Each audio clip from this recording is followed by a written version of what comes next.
auront la possibilité de... Donc ce matin, on est à Ra'anana. Et je dédie ce cours pour la réfoua chez les de Chaim ben Miriam, Bezrat Hashem, Bishar Kol Cholei Amecha Israël.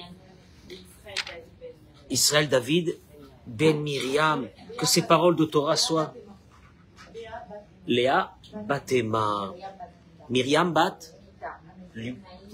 Tuta, Chaim Nachman, Eleazar ben Miriam Jessie. Alors on est ce matin, on est pardon, Alain Avram ben Colette. Bishar Kol Cholei Amecha Israël. Amen Ken Yhi Ratzon. Est-ce que je peux avoir un livre de Bereshit? Voilà, il y a des femmes qui arrivent encore. Si on peut me trouver un livre de Bereshit. Attendez, je ne sais pas si ici il y a.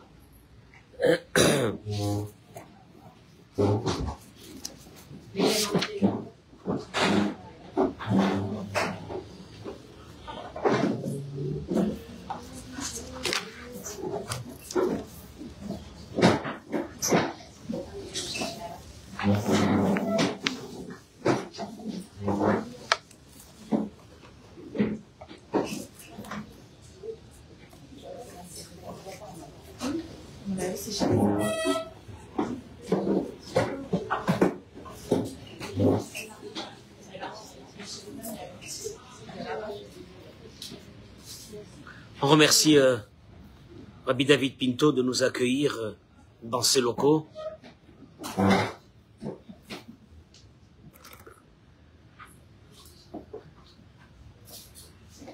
Vous savez que j'ai pas vocation à faire des Dvar Torah. Des Dvar Torah.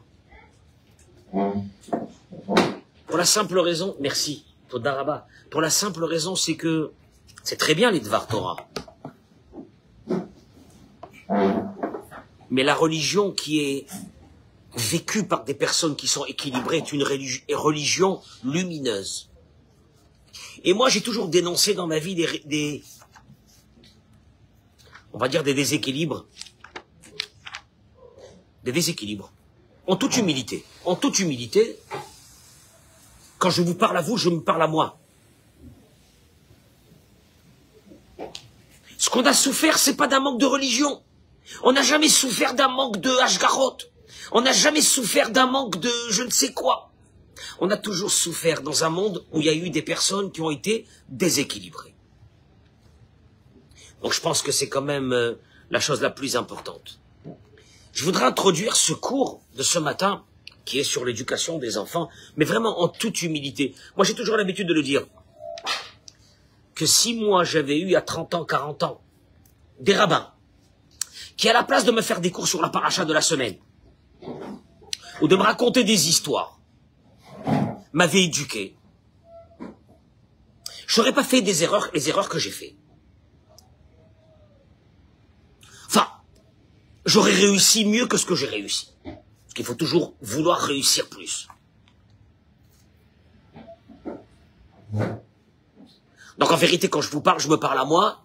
Quand je vous donne des notions d'éducation, je m'éduque à moi. Et Baruch Hashem, j'ai remarqué un phénomène extraordinaire depuis des années que je fais mes cours. Toute personne qui refuse la notion qu'ils doivent s'éduquer et qui sont sûrs qu'ils sont très bien et qu'ils n'ont rien à apprendre, ne regarde pas mes cours. Et j'en suis fier. C'est une marque pour moi que mes cours sont toujours sur cette lignée de l'éducation. Et j'admire les gens éduqués. Et j'admire les gens équilibrés. J'admire ça. J'admire pas trop les gens religieux. Parce que être religieux et ne pas être équilibré, c'est une catastrophe. Donc j'admire les gens équilibrés. S'ils sont religieux et équilibrés, alors c'est extraordinaire. Mais c'est tout. Et moi, je vais introduire la notion du cours de ce matin parce que c'est très vaste, l'éducation. Il y a beaucoup à apprendre. Et il y aura beaucoup à apprendre, et c'est pas grave. Et il est jamais trop tard de bien commencer. Et moi, j'aurais dit même que les mamans qui ont terminé l'éducation de leurs enfants devraient être là, pour renseigner ces notions d'éducation à leurs enfants, qui eux, aujourd'hui, ont le rôle d'éducateurs. Parce que moi, je me suis posé une vraie question quand j'ai lu la paracha de cette semaine. Là, je suis resté bête, j'ai dit, c'est pas possible, il y a un truc qui va pas.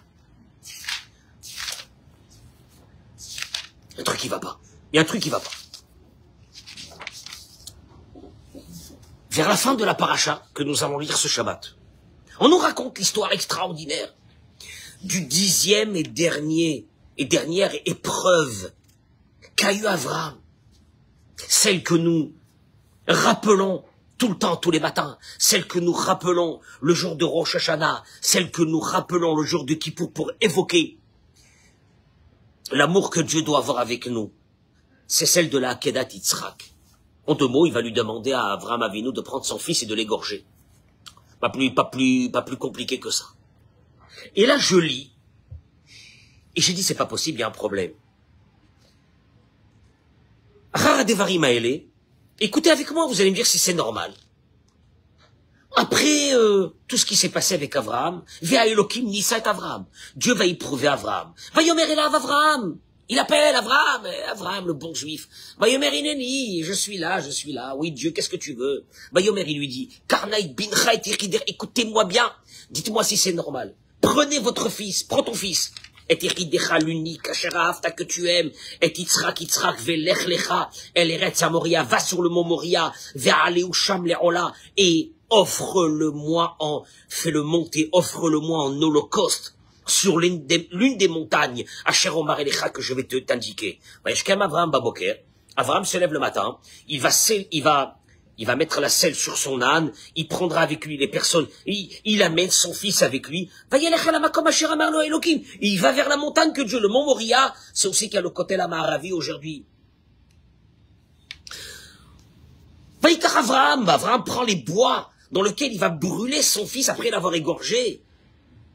Il prend le feu, il prend le feu, il prend le couteau, et il va vers l'endroit. Yitzhak el Avraham Aviv. Yitzhak, il dit à son père,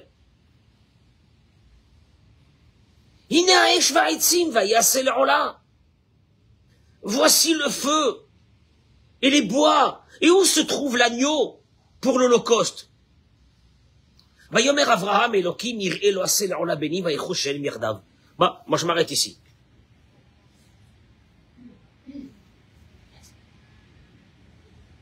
Hachem demande à Avraham de prendre son fils et de l'égorger. Suivez-moi, parce que c'est l'idée qui va traverser ce cours.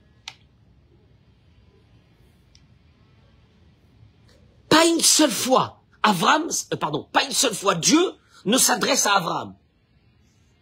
Pardon, à Yitzhak, excusez-moi, à Yitzhak. Qui c'est qui va être égorgé? Yitzhak. Quel âge il a, Yitzhak? 37 ans. Un gaillard de 2 mètres. 1m80. Son père, il lui dit, viens avec moi, on va aller parce que je vais t'égorger. Quand on était petit, nous, on apprenait sûrement que Yitzhak, il était tout bébé, et Avraham le prend, il va l'amener pour l'égorger. Je n'ai pas compris une chose. Dieu, tu t'adresses pas à Yitzhak? Tu parles pas avec lui? Tu lui demandes pas s'il est d'accord? Tu fais rien?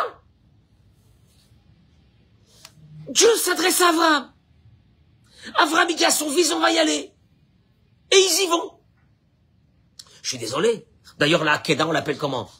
Akedat Yitzhak. C'est Yitzhak qui va se faire égorger. Il arrive devant, il monte il tend sa gorge. Pas une seule fois Dieu lui a parlé. Et là, je me pose une vraie question. Qu'est-ce que dans l'éducation d'Abraham, il s'est passé pour que Dieu n'a même pas besoin de parler à Yitzhak? On a l'impression que c'est naturel chez Yitzhak d'aller et d'étendre sa gorge et de recevoir un couteau qui va l'égorger. Heureusement que ça n'a pas été fait à la fin. Mais il y a un vrai problème.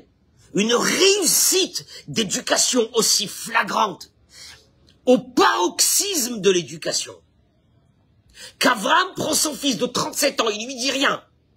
Il amène le fils, il a totale confiance en son père, de mettre sa gorge, de se faire égorger. Et il y a des limites. Il y a quelque chose qui va pas.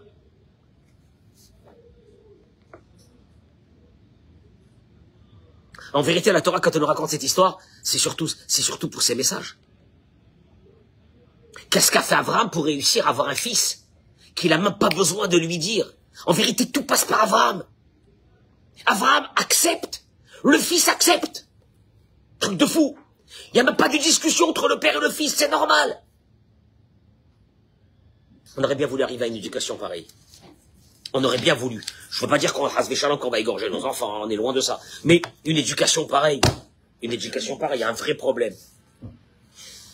Le Rav dit une chose. En principe, quand on parle d'éducation, les gens ont peur. Ils ont l'impression qu'il y a des techniques qu'il faudra apprendre. Très dur. Des techniques, des façons, des psychologies, des machins. Et tu te dis, je sais pas si j'y arriverai. J'ai des adolescents à la maison. Les adolescents, aujourd'hui, c'est 9 ans, 10 ans.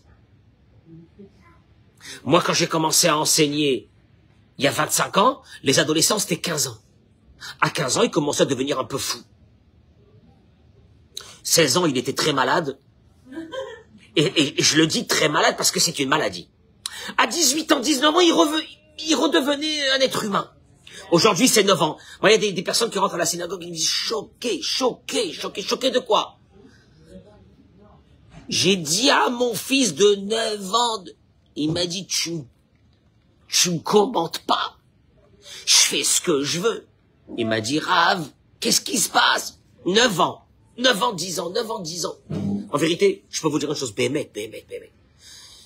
Je le dis avec beaucoup d'humilité. On va l'apprendre ensemble. On va apprendre ensemble une des notions de l'éducation. Avec beaucoup d'humilité. Jamais dans mes propos ne ressentez que je vous juge. Ou quelque chose comme ça. On n'est pas dans ça. On est dans l'apprentissage. Il dit le Rav. On pense que l'éducation, c'est des enseignements philosophiques et des enseignements psychiatriques et psychologiques, etc. Il dit pas du tout. Il faut savoir. Ikar achinur talui kodel kol bedavar acher. Il y a une chose qui est fondamentale dans l'éducation des enfants, et ça je le dirai et je le répéterai le nombre de fois qu'il faut. Ba'avoda aishit shel haorim al achinur shel atzma. Moi, quand il y a des parents qui m'appellent et qui me demandent des conseils, j'ai besoin de vous voir, et que je leur dis que quand je vais les avoir devant moi, ça va pas être agréable pour eux, qui me disent, je vois pas le rapport. Et je leur dis parce que je vais pas parler de votre fils, mais je vais parler de vous. Et qui me disent, ah bon? Ah bon? Et que je leur dis que toute l'éducation des enfants, ça sera la personnalité et l'équilibre des parents, ils sont très choqués. Avoda, Adam Tsarich Lavin était, encore une fois, Bémet, élevons un peu le débat. Une personne doit savoir, allez, on est venu dans ce monde, on est là, on a mis des enfants au monde, on comprend pas qu'est-ce qui se passe avec eux aujourd'hui. Bon, viens. Remets-toi vers une idée. Pourquoi tu es venu dans ce monde? Voilà, Bémet. Pourquoi tu es venu dans ce monde? Déjà, avant de te poser la question sur tes enfants, sur toi, pourquoi tu es venu dans ce monde?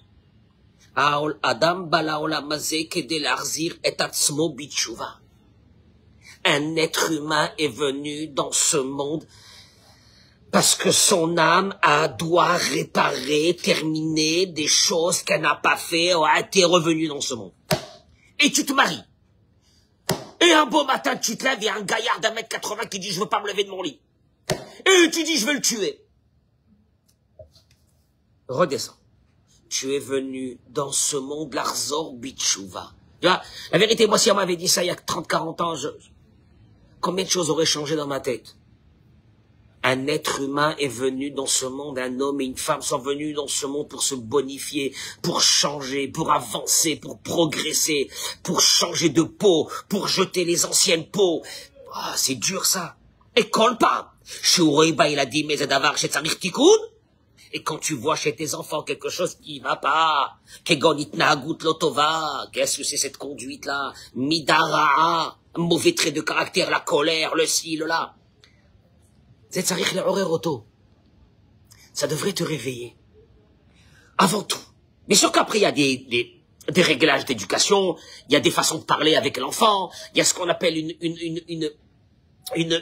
un dialogue positif avec l'enfant, ça sera encore dans d'autres cours. Mais l'ifni akol, d'abord, première chose, l'itbonenut vecheshbon nefesh letaken et midotav ve'anhagotav hu.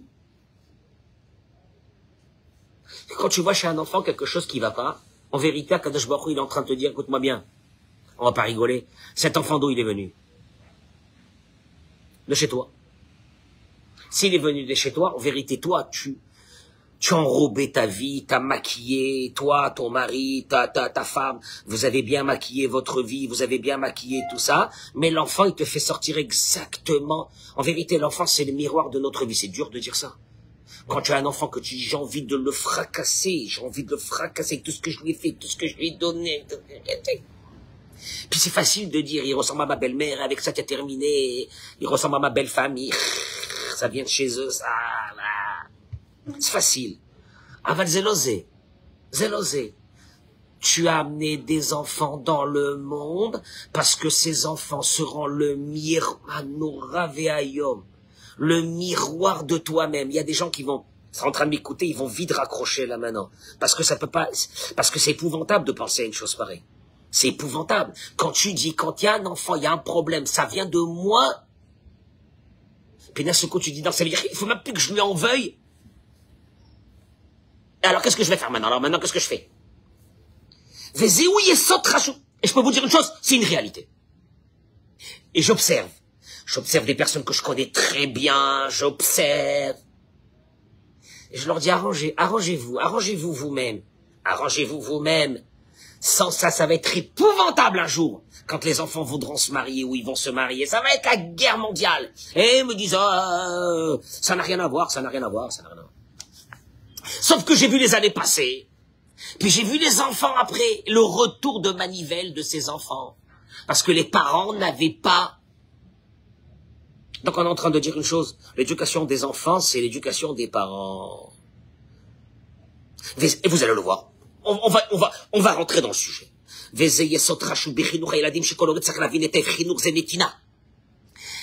Là, j'arrive à quelque chose qui est fondamental. L'éducation, c'est de donner quelque chose que tu as. J'explique.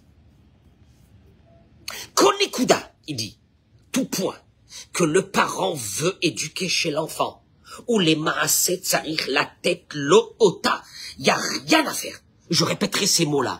Le parent doit donner ce point à l'enfant. Tu vois que maintenant ton fils, il est ta fille, ça va pas dans ce point-là, c'est toi qui dois lui donner ce point. Midotovot, les bons traits de caractère. Midotovot, on n'en peut plus. Aujourd'hui, je suis face, moi, à une génération en Natania de jeunes qui sont mariés, ça fait 6 mois, et qui viennent parce qu'ils me disent, on va divorcer. 6 mois, 1 an, 2 ans avec des bébés, ils arrivent avec la poussette, j'ai envie de pleurer. Qu'est-ce que c'est ça? Aucune éducation, midodraot. On leur a jamais dit que l'équilibre était la chose fondamentale de leur vie. On leur a jamais dit. Non, comment on est.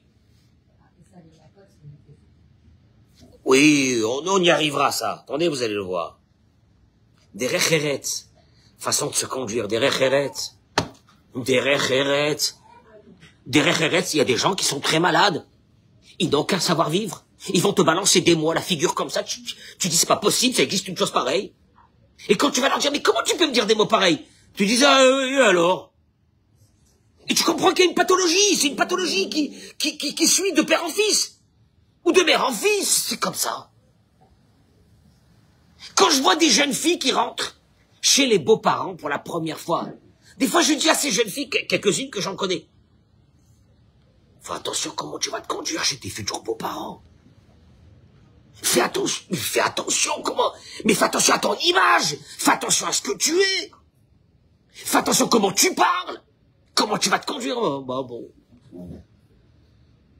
À part leur portable et leur série, je sais pas quoi, et leur Instagram, on leur a rien appris.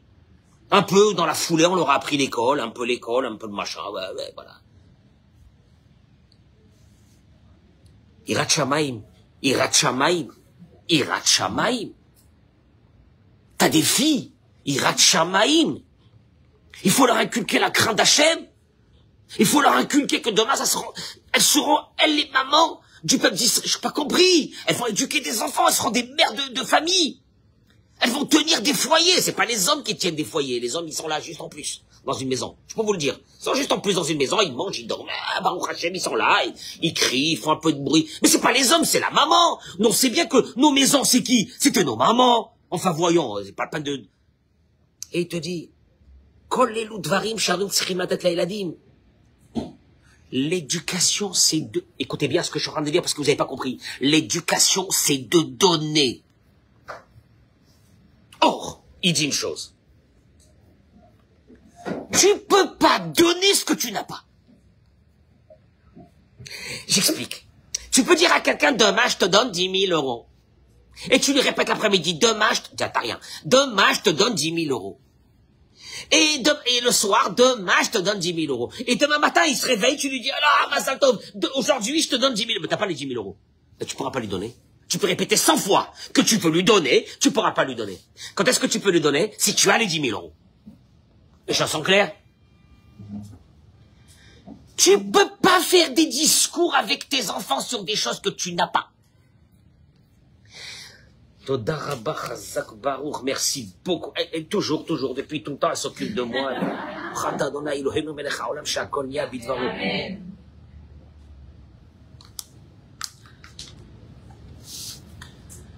Tu peux donner ce que tu as. Tu peux pas parler. Parler. Je vais te donner 10 000 euros, ça sert à rien. Si tu les as pas, les 10 000 euros. Oui, on le sait. Tu peux pas dire à tes enfants des choses que toi, tu n'as pas. Tu peux pas dire à ton fils, lève-toi à la tefila le matin, si ton mari se lève pas à la tefila le matin, si lui-même il se lève pas à la tefila le matin, qu'est-ce que tu veux que le petit va se lever va te lever à la tefila, mais les tefilines, quand le père lui-même il met les tefilines en 5 minutes. Tu peux pas donner à tes enfants quelque chose que tu n'as pas. Tu peux pas donner à tes enfants quelque chose que tu n'as pas. Nikuda. Les dogmas. Rakadam sheish lo simcha, yachol latet l'acher simcha. J'adore ça.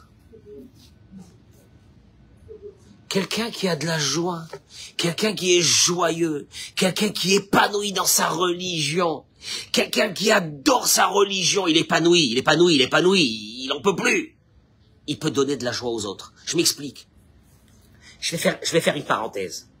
L'un de nos grands mechamchim, éducateur, aujourd'hui, c'est un des plus grands. Que tous les grands gdolim de ce monde se réfèrent à lui. C'est le Rav Yechiel Yacobzon.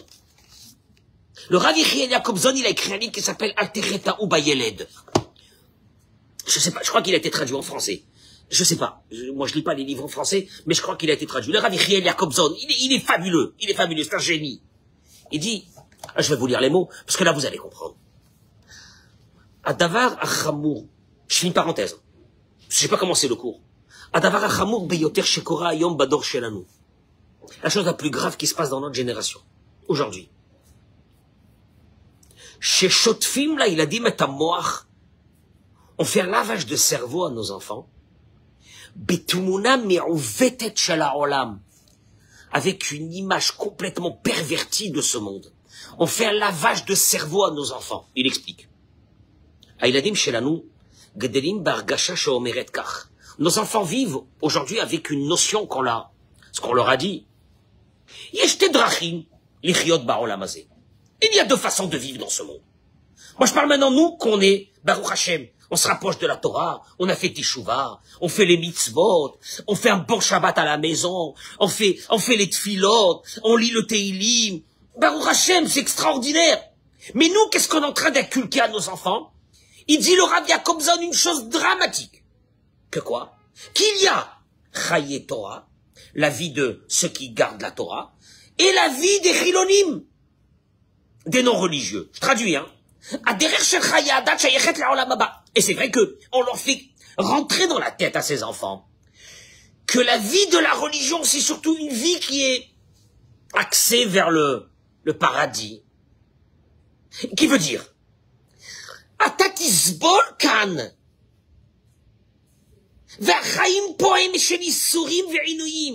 la vie d'un religieux, elle est dure. Tu es en train de lui faire passer l'image. Il y a beaucoup de choses qu'on se prive. Tu pourras pas aller en vacances n'importe où. Ça va être difficile. Il y a plein de contraintes. Mais tu vas recevoir après le Olam Haba.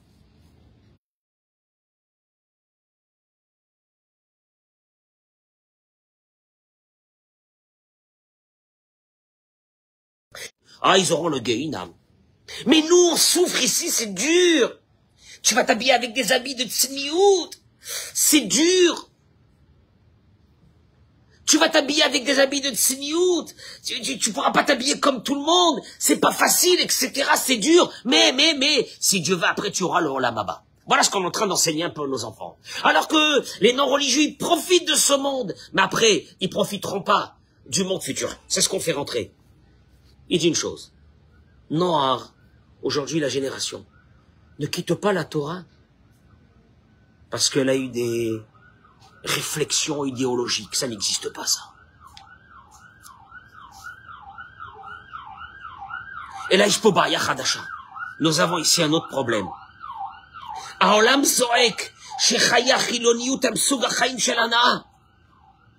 Quand le monde écrit derrière que le monde des non-religieux, c'est un monde de plaisir. Aujourd'hui, nos enfants n'ont pas des réflexions. Est-ce que Dieu existe? Il n'existe pas. C'est pas ça qui les intéresse. Mais c'est que derrière, il y a un monde qui te dit c'est tous les plaisirs du monde. Clapéroute, c'est dit le Rav Jacobson. Quand on voit le monde des non-religieux, on voit pas les problèmes qu'ils ont. On voit une vision qui est très sympathique de leur vie. On voit pas les problèmes qui sont à l'intérieur de cette vie moderne, de cette vie où tout est permis, de cette vie où il n'y a plus de parents, de cette vie où il n'y a plus d'enfants, où même la cellule familiale est en train de disparaître.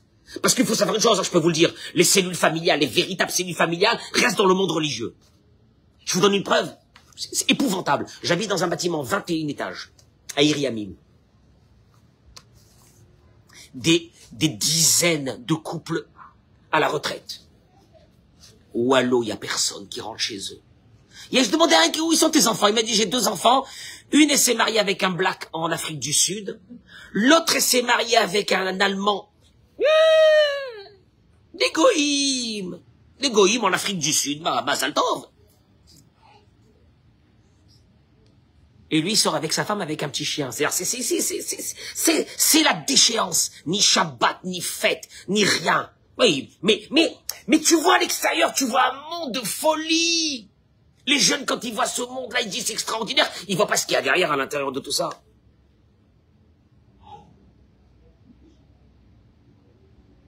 Et là, il termine et il dit une chose. Vous comprenez où est le problème? Si on n'a pas cette capacité de montrer à nos enfants, que nous, on n'attend pas le Olam Haba. Nous, on profite de ce monde. Que le monde avec les valeurs de la Torah, avec ces valeurs-là, c'est la beauté de ce monde. Si nous, ce matin, quand on se lève, on n'est pas comme des fous. Parce qu'on va servir Hachem. Si on n'a pas tout ça, vous comprenez? Si nous, on est en train de montrer à nos enfants que de rentrer dans la religion ou d'être religieux ou de faire teshuva, c'est horrible. On porte tous les problèmes du monde. Moi, j'ai connu des gens qui n'étaient pas religieux, ils étaient épanouis. Ils sont devenus religieux là, Easter. Ils sont là, ils m'ont donné mal. Je dis, détends-toi. Détends-toi, t'es pas Moïse, détends-toi, qu'est-ce qu'il y a? Détends-toi, kiffe ta vie. Au contraire, montre le matin comment tu es content, montre comment tu sers Dieu aujourd'hui, montre comment c'est beau d'être religieux, montre comment c'est beau. Quand je disais à mes filles, je me rappelle mes filles, qui étaient pas dans... J'ai pas fait rentrer mes enfants dans des écoles orthodoxes. J'ai jamais fait rentrer mes enfants dans des écoles orthodoxes. Parce que j'ai pas voulu que les autres s'occupent de l'éducation de mes enfants. Quand j'étais pas sûr que ces autres étaient eux-mêmes des gens normaux. Ah, mais ils avaient des grandes barbes. Ça m'intéresse pas. Et donc j'ai pas mis mes enfants dans des écoles orthodoxes. Et puis mes filles revenaient me disaient que leurs copines, en sortant de l'école, il y avait les copains qui attendaient Et on discutait librement à la maison de ça. Et moi, je disais à mes filles, je sais pas mes filles, ça sourd, c'est péché, des péchés. Péché, c'est péché. Je disais à mes filles que, moi j'ai enseigné dans une école aux Aratora, où j'ai vu des jeunes filles de 15 ans, 16 ans s'effondrer, terminer leurs études, ne rien réussir dans la vie parce que leurs copains les avaient quittés. Maintenant, je disais à mes filles, si à 15 ans t'as des problèmes de couple, t'es morte, il te reste plus rien de ta vie. Nous, les problèmes de couple, on les a quand on a 20 ans, 25 ans, 30 ans. Mais quand on est jeune, on kiffe de la vie, on profite, on fait des études, on s'éclate. Mais si, à 15 ans, tu vas mourir d'angoisse parce que ton copain t'a pas appelé, c'est horrible. Mais 15 ans, t'es encore un enfant. Et t'es déjà rentré dans des problèmes de couple. Voilà la discussion que j'avais avec mes enfants. Vous avez remarqué, il n'y a pas eu un mot de Torah là-dedans. Ça c'est réel. J'apprenais à mes enfants que d'être dans la Torah, c'est exactement ce qui va nous permettre de nous épanouir de façon la plus belle. D'ailleurs, mes filles, à 22, 21 ans, 22 ans, j'ai dû les chasser de la maison presque pour aller se marier. Elles voulaient pas partir, elles étaient très bien. Elles sont très bien à la maison. Très bien à la maison, elles voulaient pas partir. Elles voulaient pas partir. Ah, ça va, papa, il y a le temps. Oh là là, tu nous angoisses déjà comme ça avec le machin. Mais encore une fois, il faut pas avoir peur de discuter avec ses enfants et de leur dire que d'être dans la Torah et dans les mitzvot, c'est la beauté. C'est pas ça. C'est ce qui va nous permettre d'avoir un équilibre. Oh, ben aujourd'hui, vas-y. Quand je vois aujourd'hui des petites jeunes filles de 12 ans, elles ont pas de copines. Elles tournent à la synagogue derrière les garçons. À 12 ans. Mais 12 ans, on vient de t'enlever les couches. C'est pas possible. Ouais, aujourd'hui on vit dans un monde précoce. Mais tes-moi 2 balles. On vit dans un monde précoce, on vit dans un monde. Mais qu'est-ce que tu vis? Qu'est-ce que tu vis quand tu vas sortir à 25 ans, quoi? À 25 ans, quoi? Ces filles-là auront eu 50 copains, et après elles vont se marier avec un mec?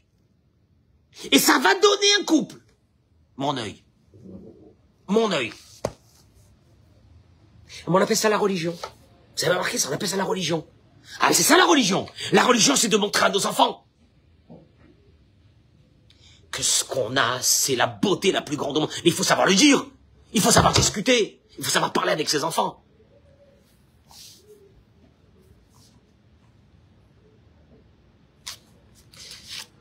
C'est ce qu'il dit le Rav. Tu peux donner ce que tu as toi-même. Si toi-même tu n'es pas convaincu par ça, tu peux pas donner. Si toi-même ta tête elle est je sais pas où, tu peux pas donner. Tu peux donner que ce que tu as.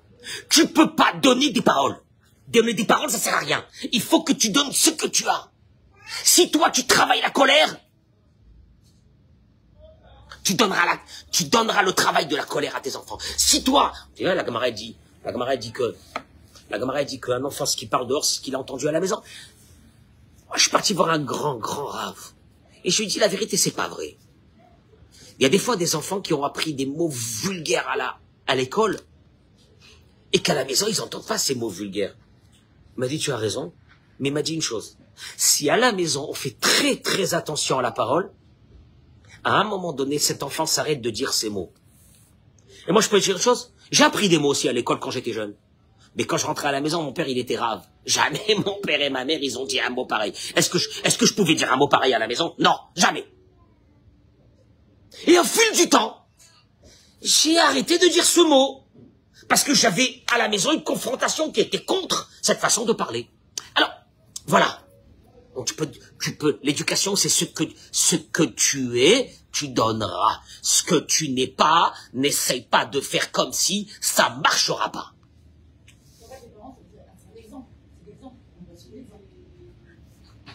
L'éducation, c'est qu'une seule chose. Un mimétisme des enfants qui feront comme leurs parents.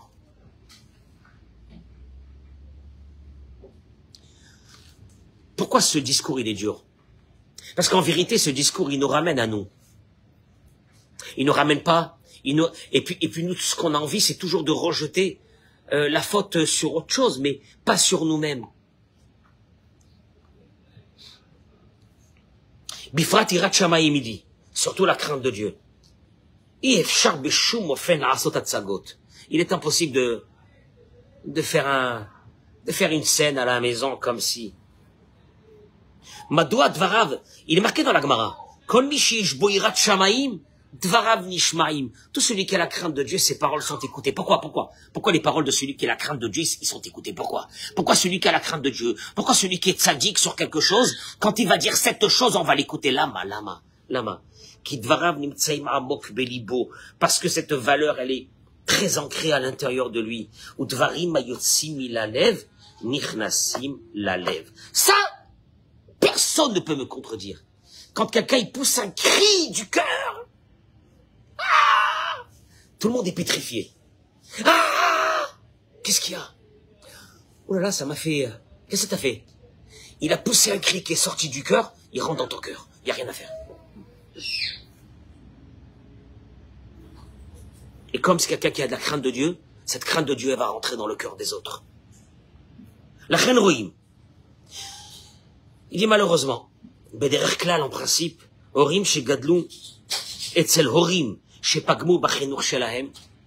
Malheureusement, il dit le Rav, quand des parents ont vécu eux-mêmes chez des parents qui n'ont pas su éduquer et qui leur ont pas donné tout ce qu'il fallait dans l'éducation, ils n'arrivent pas à donner ce qu'on leur a pas donné à eux. Parce qu'ils peuvent donner que ce qu'ils ont reçu. À moi, il dit le Rav, Avoda Atzmit. Après, il y a chacun qui peut faire un travail de soi-même. Et tu peux changer, c'est pas vrai. Mais il faut faire un travail.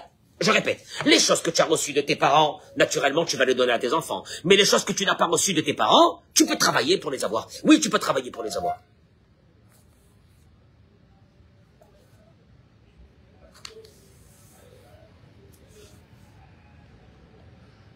La reine, il dit une chose. Il dit que c'est pour ça que le Chafetz Chaim, quand sont venus chez lui un jeune couple, avec un jeune enfant qui venait de naître, pour recevoir la bracha de Chafetz Chaim, et le Chafetz Chaim, il leur a dit, c'est trop tard.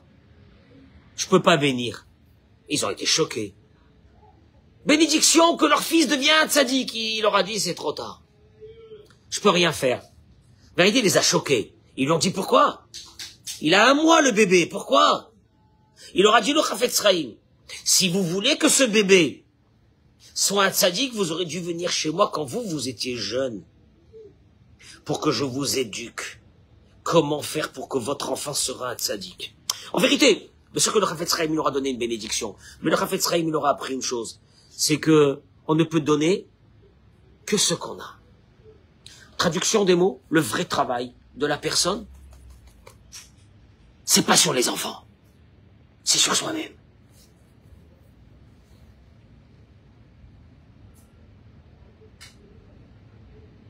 Il dit une chose, Maïsodazé de cette base. Il nous sort ici quelque chose de Merkazi Veyesodi, de central et de fondamental dans ce qui est l'éducation des enfants. L'école, Vehu, qui est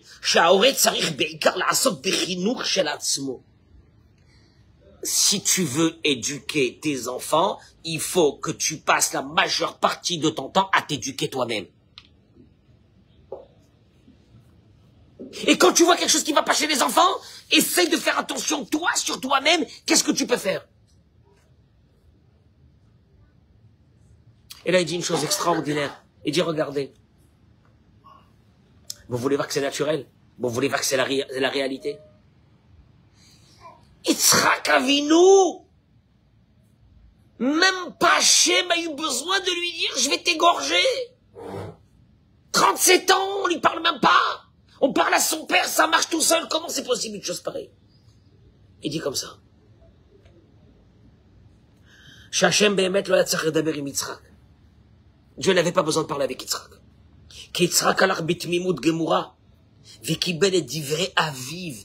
Yitzhak écoutait les paroles de son père, il écoutait sa voix, même pour cette chose aussi dramatique. Parce que pourquoi? Parce que Hirat Shamaim, la Hirat Shamaim de Avraham Avinu était tellement forte. Automatiquement, elle est passée chez Yitzhak. Et Malasot. Pourquoi? Parce que ce que tu as, tu donnes. Et d'ailleurs, il termine et il dit, c'est pour cela que Dieu va dire, après cette épreuve, qu'est-ce qu'il va dire Dieu à Yitzhak, à Abraham Avinu? Maintenant, je sais que tu me crains. Il lui dit Dieu. Oh, allô, Hachem, un peu de... c'est la 10e épreuve. Tu dis maintenant seulement tu me dis que je te crains? Abraham Avinu, il aurait pu dire ça. Akadosh Baruch Hu lui dit, maintenant, je sais que tu me crains. Tu sais pourquoi? Parce que la preuve, c'est que ton fils n'a pas réagi. Ton fils ne m'a pas dit, mais je suis désolé, mais on m'a pas demandé mon avis. Ouais, vous avez demandé à mon père, mais vous m'avez pas demandé à moi si vous voulez qu'on m'égorge ou on m'égorge pas. Même pas. Comment même pas? On s'imagine même pas la grandeur de Hirat Shamaim, de la crainte de Dieu qu'avait Avraham Avinu. Elle est passée chez son fils directement, c'est de la folie. Alors, c'est vrai que ça nous amène à une chose. C'est que quand on a un problème dans l'éducation, de s'en vouloir à soi-même, déjà c'est compliqué. Si tu me rajoutes maintenant que ça provient de moi, alors, ou de mon mari, les deux, qu'est-ce que je fais? Béhémet, je vais vous donner une indication.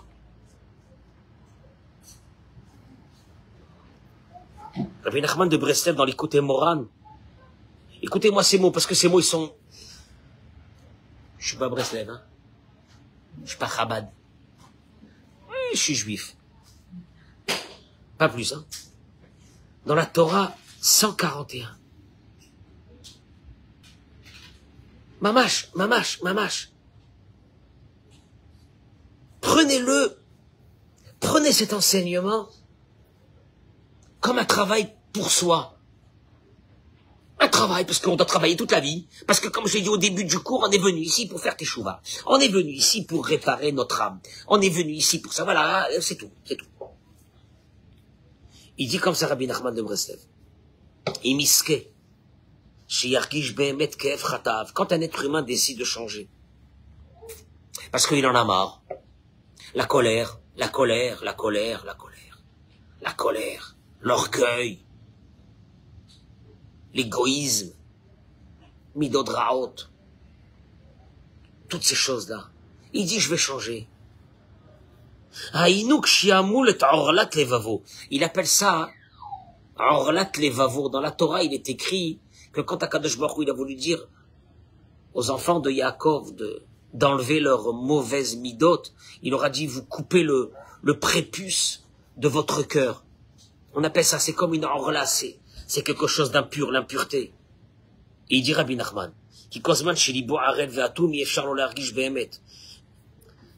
voilà qu'il a décidé de couper, de changer, de travailler. Je vous le répète encore une fois, la vraie religion, c'est le travail de soi. La vraie religion, c'est pas, y a rien. La vraie religion, c'est le travail de soi. La vraie religion, c'est que tu me dis dans 6 mois que tu n'es pas la même que maintenant. Qu'avant, quand tu réagissais, c'était comme ça. Quand tu te mettais en colère, c'était comme ça. Quand tu te réveillais le matin, c'était comme ça. Et d'un seul coup, tu prends contrôle de toi-même. Pourquoi je vais me mettre en colère? Il faut pas que je me mette en colère. Il faut faire attention que je garde mon calme. On appelle ça se contrôler sur soi. Ah oui. Et là, il dit une chose. Rak kshiamul et orlat levavo, il dit Rabbi Nachman. Quand une personne, elle a commencé à faire cette vraie teshuva. Vaz yargish levavo me be'emet godel ke'evo. Et tu dis la vérité, il faut que je change. Veitztaer veitraret be'emet. Il regrette. Il dit, je vais changer. Et là, un miracle. Migodel acharata. De ce changement. Yargishu kam kol halevavot shel kol atipot shenimshechu mimenu. Ou les kol makom shenimshechu yargishu sham bamakom shehem. C'est énorme. Du fait que tes enfants sont liés à toi, il dit Rabbi Nachman de Breslev, leur cœur. Il n'y a rien à faire. Le cœur d'un enfant est lié au cœur des parents. Combien de fois des parents, ils m'ont dit, j'ai ressenti un truc, une angoisse, un machin. Un de mes enfants, il avait un problème. À ce moment-là, on est liés. Oui. Au moment où c'est que ton cœur va changer, où c'est que ton cœur va décider de faire un vrai travail, ce travail va commencer dans le cœur de tes enfants. Le Ravéaïom, ça fait peur. Ça veut dire qu'il y a un lien.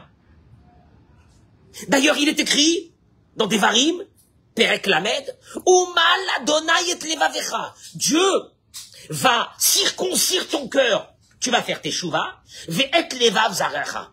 Et le cœur de tes descendants, de tes enfants qui sortent. Ça veut dire que quoi? Que il y a rien à faire. Quand nous, on va décider de commencer à faire un travail sur nous-mêmes, nos enfants vont le ressentir et vont faire la même chose.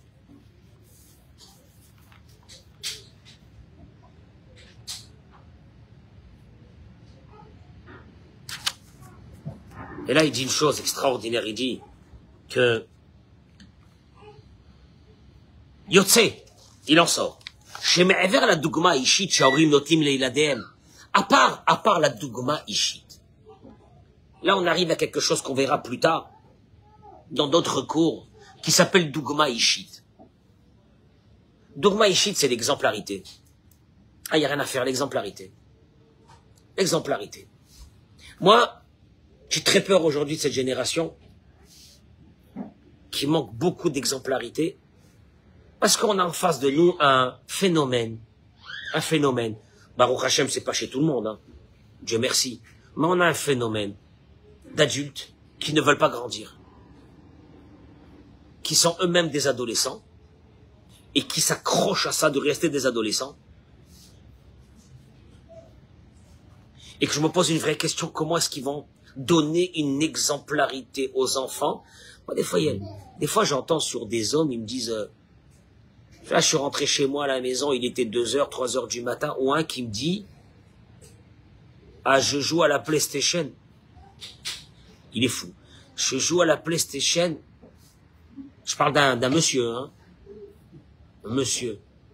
Moi, j'ai arrêté de jouer à 15 ans, 16 ans, mais, je sais pas, à l'époque, il n'y avait pas de PlayStation, mais je joue je sais pas comment on joue, hein. Je fais comme ça avec les doigts, parce que je sais que ça marche avec une manette comme ça, mais j'ai jamais compris comment ça marche. Il me dit, je joue à la PlayStation jusqu'à 2h, ça m'arrive jusqu'à 2h, ah bah ouais, de temps en temps, j'ai besoin de me détendre jusqu'à 2h du matin.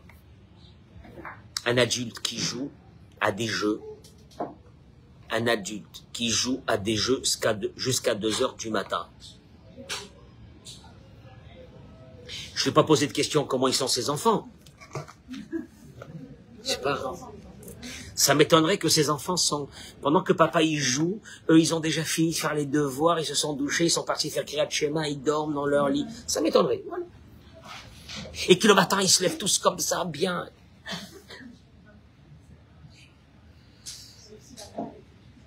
Hein?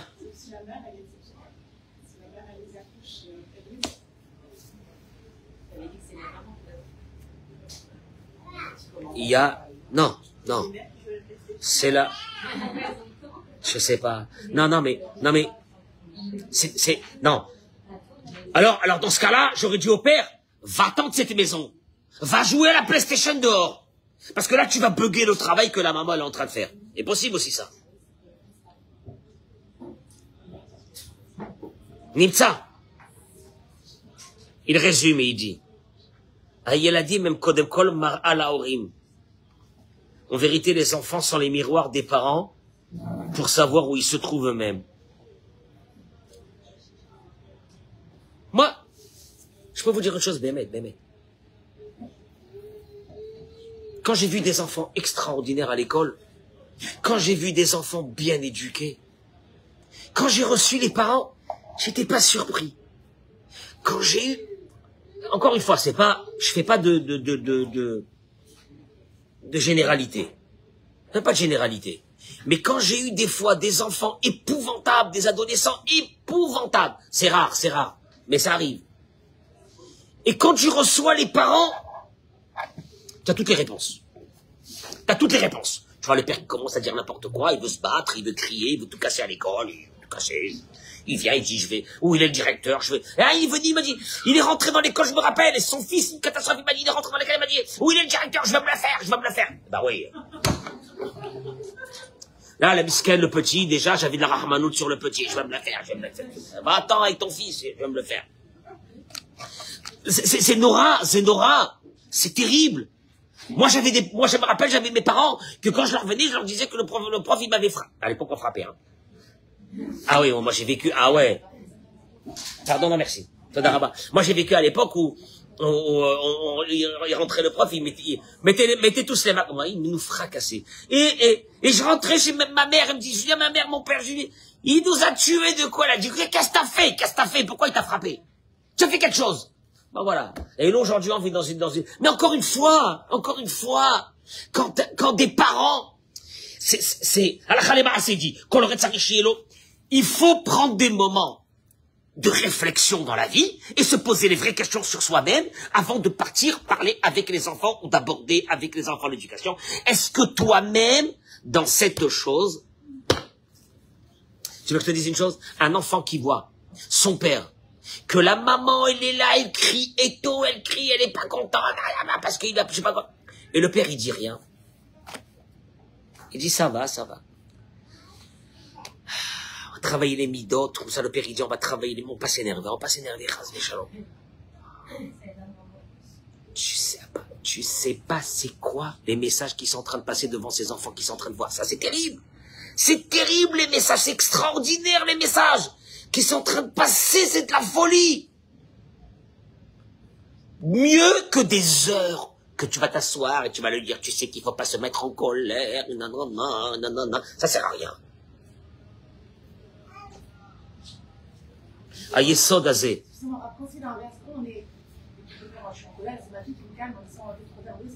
À l'extraordinaire. Ah, ça c'est un miracle, ça. Baruch Hashem.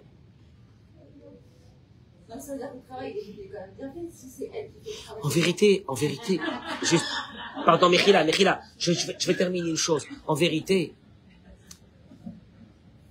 ça enlève beaucoup de la difficulté de l'éducation. Je vais vous dire pourquoi. Parce que nous, le problème de l'éducation, c'est qu'on est confronté à un enfant. Qu'on dit, qu'est-ce que c'est cet enfant? Mais qu'est-ce que j'ai fait au bon Dieu pour avoir un enfant pareil? Et puis d'un seul coup, tu te dis, attends. Il ne peut pas sortir du ciel. Cet enfant, oui, il est sorti de moi. Il nous a vus. Il nous a vus à nous. Et d'un seul coup, tu vois que l'éducation prend une autre forme. C'est plus une forme de confrontation. Je vais le, jusqu'à que j'y arriverai. Ça marchera pas de toute façon, ça. Ça n'a jamais marché. Dis-toi autre chose. Je vais commencer, moi, à changer. Et tu dis à ton mari, regarde. Tu as vu les bagarres à la maison, entre les frères et les sœurs, les bagarres, les cris, les hurlements, les machins, les ci, les là. Sache une chose. Sinon, on se calme. On va changer tout dans la maison. Donc en vérité, c'est ça l'éducation. ידיעת היסוד הזה נותנת להורי כלים להתמודד עם בעיות. כי במקום להסתער או להתייגע בהטפת מוסר בגרעות שגם לא מועילות. Parce qu'il te dit, tu sais comment tu vas faire une éducation constructive.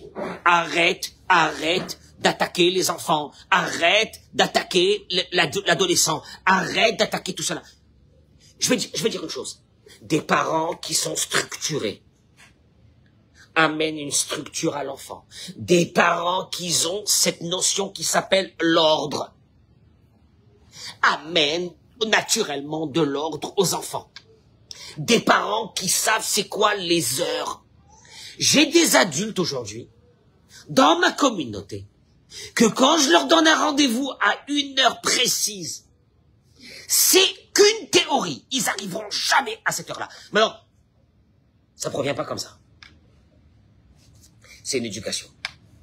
Ils n'ont pas vécu dans une maison où il y avait des horaires. Ah, c'était la bonne franquette, donc chacun faisait ce qu'il voulait. Donc ils ont grandi, c'est des adultes, que quand tu leur donnes un rendez-vous à une heure, il est encore à 20 km. Il te dit, j'arrive. Non, mais n'arrive pas. Je lui dis, n'arrive pas. N'arrive pas. Il faut surtout pas que t'arrives. Je lui dis, où tu es? Il me dit, je suis à 20 km, j'arrive. Je lui dis, non, n'arrive pas. Il est choqué, il comprend pas. Pourquoi? Parce qu'on n'a pas... Mais encore une fois, c'est ce qu'on vit. Et ça va très loin. Et ça va très loin. Une maison où il y a un couple qui se respecte. Les enfants apprennent le respect. Une maison où il y a le remerciement. Akaratatov, l'un vis-à-vis de l'autre, le mari vis-à-vis de la femme vis-à-vis du mari. Les enfants comprennent que dans ce monde, ce qu'on leur donne, il faut remercier. Il faut être reconnaissant. Une famille où on se lève le matin, il y a de la joie dans cette maison. Parce qu'il y a la Emouna, qu'Akadosh Baruch Hu, il est avec nous aujourd'hui, que rien peut nous arriver, on est bien. On est bien. Comment t'es bien? Bien de quoi? Bien. Hachem, il est avec moi. Hachem, il est là. Ashgacha prati d'Akadosh Baruch Hu avec moi. Bitachon. Hachem, il est avec moi. Jamais il me lâchera, Akadosh Baruch Hu. Que je sois tzaddik, rachat, ce que tu veux, Akadosh Baruch Hu te lâchera pas. Il y a rien à faire. Ça, c'est ce qu'on appelle Yesod HaEmuna. Tu te lèves le matin dans la joie. Tu vas faire grandir des enfants qui sont dans la joie. On va pas se lever le matin et faire un discours aux enfants qu'il faut être dans la joie. Vous savez, les enfants, il faut être... Non, ça sert à rien. Soit dans la joie, ils seront dans la joie.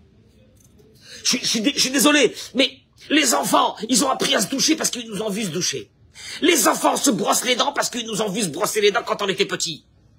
En général. Alors oui, il arrivera un âge où les enfants, ils sont un peu plus sales quand ils sont adolescents, ils veulent rien faire, ils veulent pas se laver, ils veulent pas... Mais ça va passer, ça c'est rien ça. Parce qu'ils ont en eux l'éducation. L'éducation, ils ont en eux ce que leurs parents ont fait, ils feront. Nikuda. Alors bien sûr qu'il y a des... Akadosh Baruch Hu, il va toujours nous bugger. Il y a des Yotse Minaklal. Hein?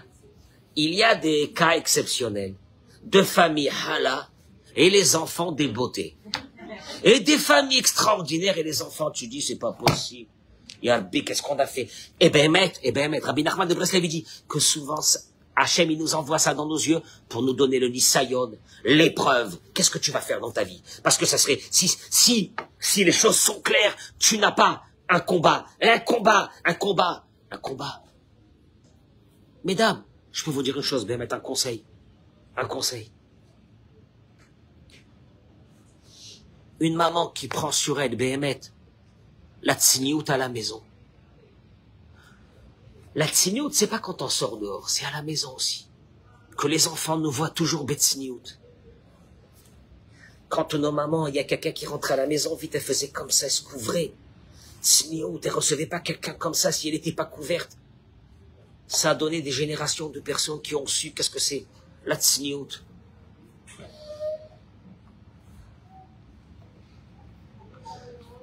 Oui, cette tsiniout va amener des grandes choses dans la vie de nos enfants. Des grandes choses fondamentales dans la vie de nos enfants. C'est pas facile. C'est vrai que nous-mêmes, quand on est en vacances, alors de se retrouver à la piscine et de se retrouver je sais pas comment, encore une fois, ce que tu feras, ils vont voir. Ce que tu feras, ils vont voir. Ce que tu feras, ils feront.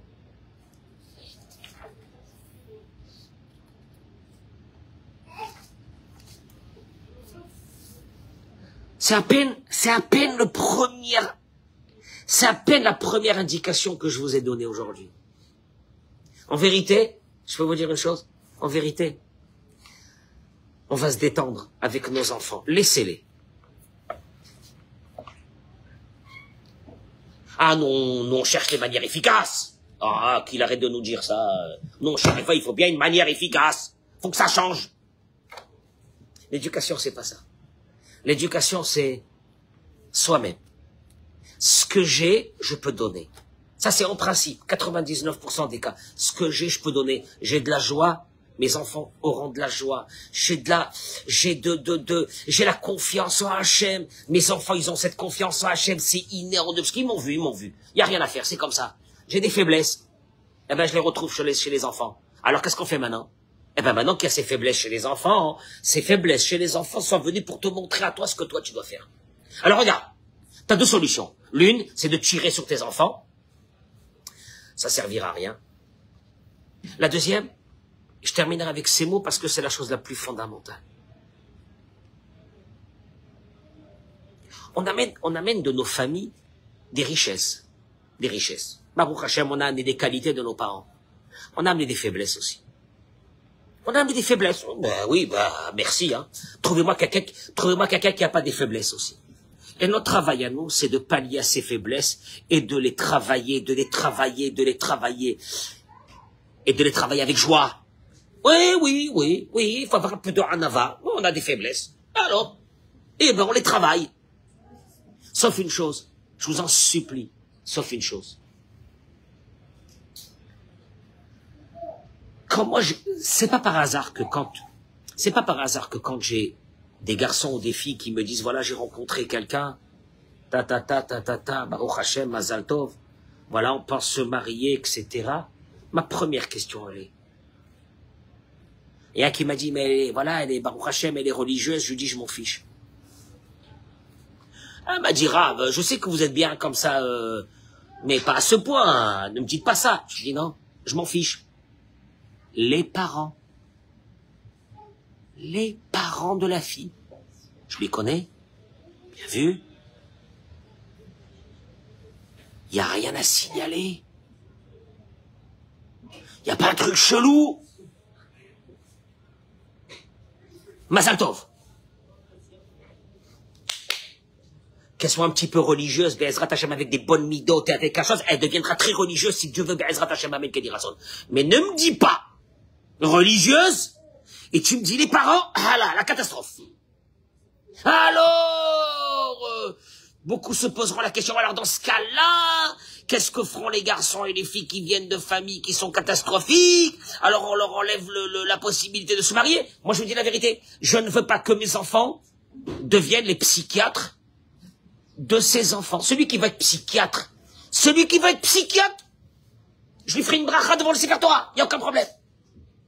Mais moi, je ne serai pas le psychiatre. Moi, ces enfants qui n'ont pas été éduqués, qui sont déséquilibrés par leurs parents, moi, je ne le prendrai pas.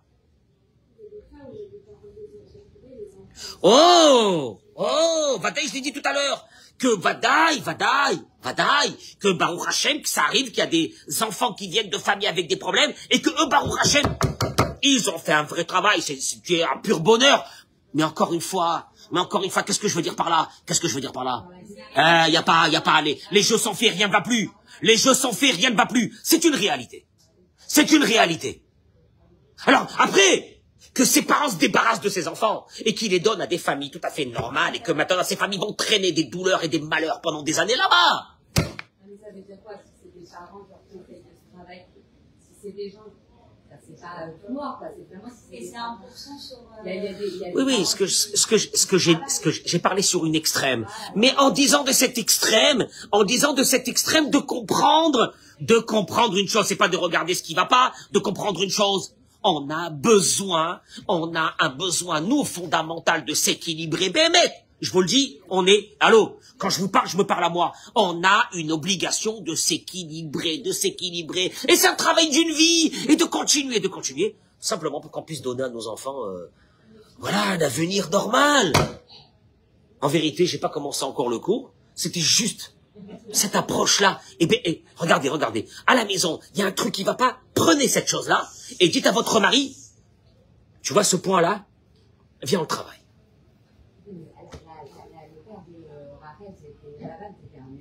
Bevadaï, oui, mais Vadaï, et le père d'Abraham Avinu, c'est tout ce que, c'est, Bevadaï, bien sûr, et il y a des miracles.